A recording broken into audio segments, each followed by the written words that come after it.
A Idade Moderna foi um período em que a Europa se enxergava como o centro do mundo, mas o nome também surgiu por conta da lógica eurocêntrica.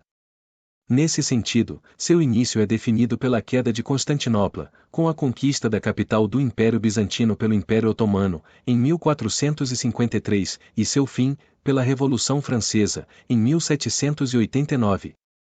Nessa época aconteceram coisas como a transição do feudalismo para o capitalismo, a Grande Fome, a Peste Negra e a Guerra dos 100 Anos.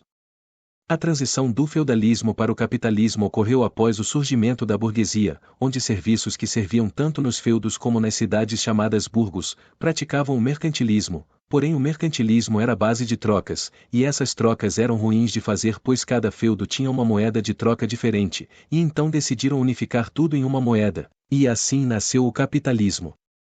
Além disso, a ascensão da burguesia contribuiu para o enfraquecimento da nobreza e o fortalecimento da realeza. A partir do século XIV, a Europa começou a passar por crises nos âmbitos econômicos, políticos, social e cultural, que gerou a queda do feudalismo. A Grande Fome foi uma crise que começou quando a Baixa Idade Média não tinha resultados excedentes de crescimento de cidades e de produção de alimentos, deixando a sociedade propensa a fenômenos naturais. Então, a Europa foi atingida por uma grave crise de abastecimento nas cidades e de produção nos campos, em decorrência de fortes chuvas que arruinaram as plantações, com enchentes violentas e invernos rigorosos, o que causou a fome generalizada.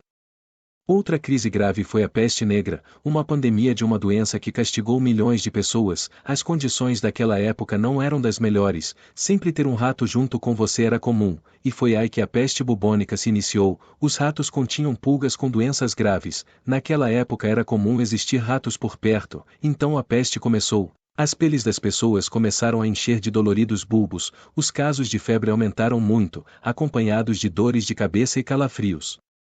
Então, a escassez de mão de obra, causada pela peste, ocasionou um forte deslocamento dos servos para os centros urbanos, o que favoreceu muito a burguesia, que lucrou com a oferta de mão de obra nas cidades, que pagava baixos salários, enquanto a nobreza perdia terras e títulos nobiliárquicos para a burguesia. E por último a Guerra dos 100 Anos, que foi uma guerra entre França e Inglaterra pela disputa dinástica do trono francês e da região de Flandres, nos Países Baixos. A guerra foi tão grande que envolveu o nome de Joana d'Arc, guerreira que comandou o exército francês, que em seguida foi vista como ameaça para a Igreja Católica, que não aceitava que uma simples camponesa teria falado com Deus, algo que era reservado ao Papa. Ela foi queimada viva após um grupo de franceses aliados aos ingleses a capturarem. A extensa duração da guerra fez com que os senhores feudais ficassem pobres e precisassem entregar seus exércitos particulares ao rei, que fez uma aliança com a burguesia para controlar inúmeros impostos dos senhores feudais.